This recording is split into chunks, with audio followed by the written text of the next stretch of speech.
Assalamualaikum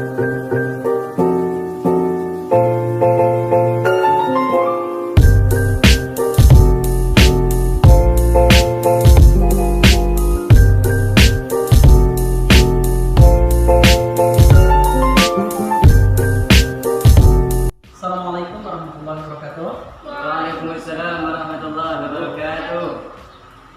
Baik, apa kabarnya anak-anak? Alhamdulillah luar biasa. Allah Akbar.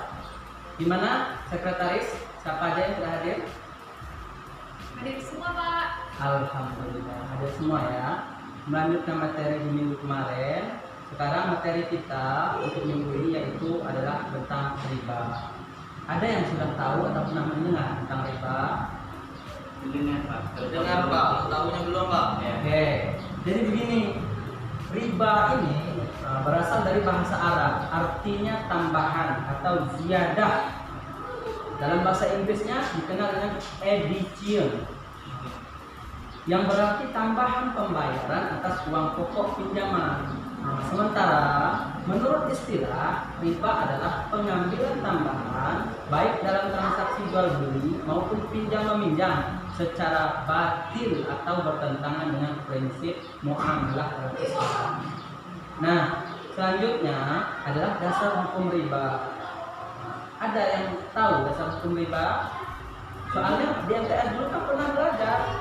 Masa Saya belum? bukan MTS, Pak. Saya Oh, dari SMP. dari SMP ya, dari SMP semua ya. Baik. Nah, dasar hukum riba, hukum melakukan riba adalah haram menurut Al-Quran dan Sunnah dan ijma ulama. Keharaman riba terkait dengan sistem bunga dalam jual beli yang bersifat komersial. Dalam melakukan transaksi atau jual beli terdapat keuntungan atau bunga tinggi melebihi keumuman atau batas kewajaran sehingga merugikan pihak-pihak tertentu, sehingga identik dengan nuansa sebuah transaksi pemerasan, maka riba itu haram. Sedangkan dasar hukum riba itu adalah Al-Quran surah Al-Baqarah ayat 275 yang berbunyi Bismillahirrahmanirrahim, innamal bai'u mislur riba wa ahallallahu al-bai'a wa harrama riba. Sesungguhnya jual beli itu sama dengan riba, padahal Allah telah menghalalkan jual beli dan mengharamkan riba. Nah, ini dasar hukum riba ini kalau bisa anak-anak hafalin soalnya. Nanti ketika ada soal-soal UTS atau UAS pasti keluar tentang dasar hukum riba, yaitu surah Al-Baqarah ayat berapa tadi? 275. Sedangkan berdasarkan hadis Bukhari dan Muslim dari Jabir radhiyallahu anhu, ia berkata Rasulullah SAW telah melaknat orang-orang yang memakan riba, orang yang menjadi wakilnya, orang yang memberi makan hasil riba, orang yang menuliskan, orang yang menyaksikannya, dan selanjutnya Nabi bersabda mereka itu semua sama saja. Jadi walaupun kita tidak melakukan riba, artinya ditulis dalam hal riba, kita sama saja menurut hadis Bukhari dan Muslim.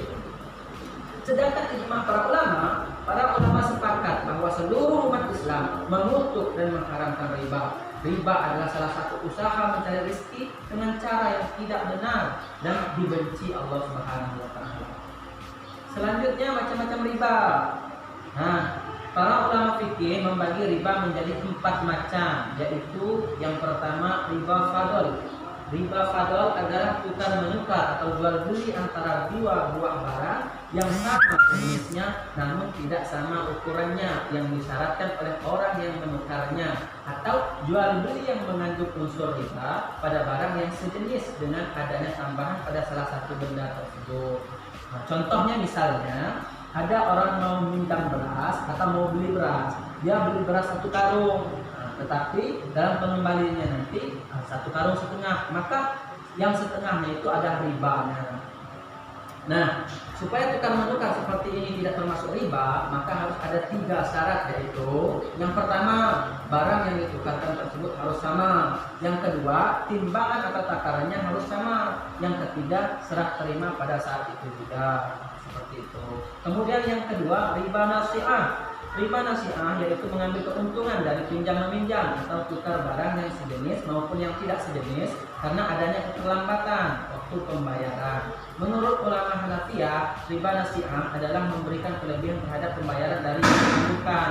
Nah, riba nasi'ah ini anak-anak banyak sekarang kita jumpa di lingkungan kita, baik yang bentuknya mingguan ataupun bulanan.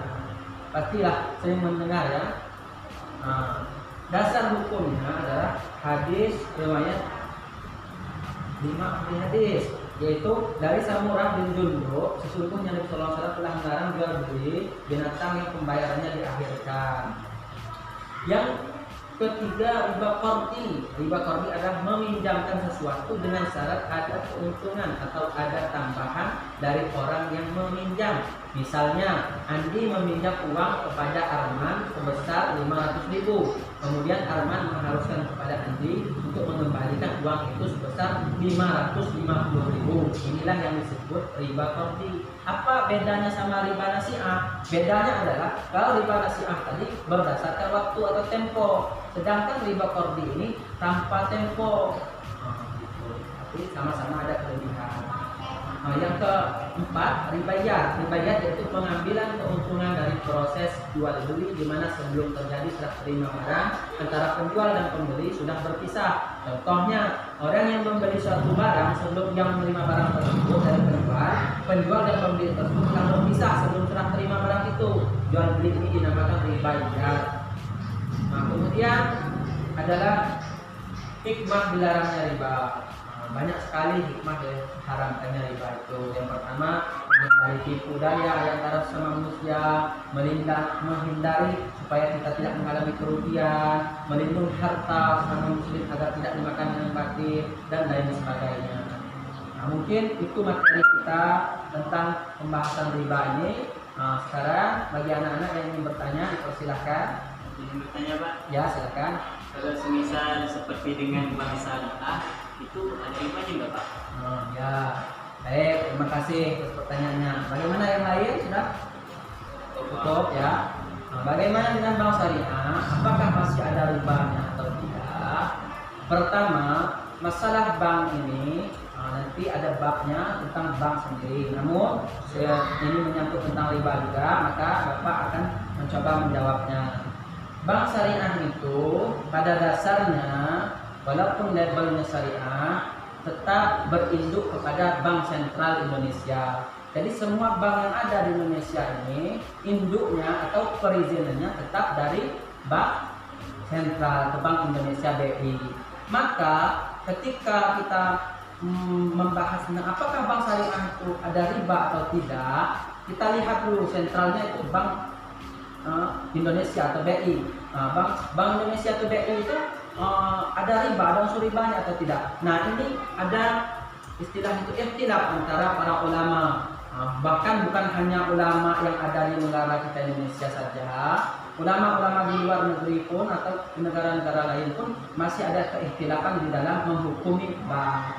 Disebabkan karena ketika bank syariah itu dikatakan tidak riba, tetapi banyak yang mengatakan bahwa bank sentral atau Bank Indonesia itu riba, maka ini menginduk, berarti mengikut, karena setiap yang ada di bawah anggota itu pasti keterkaitan dengan ketua, maka tetap tidak bisa bebas daripada penghukuman riba. Tetapi ketika dikatakan riba pula, Bank Indonesia pun, bank sentralnya pun itu belum jelas riba atau tidaknya, karena tergantung daripada pelakunya di dalam.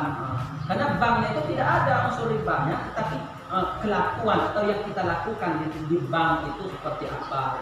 Ketika di bank itu kita pinjam meminjam dengan kelebihan, maka itu adalah riba.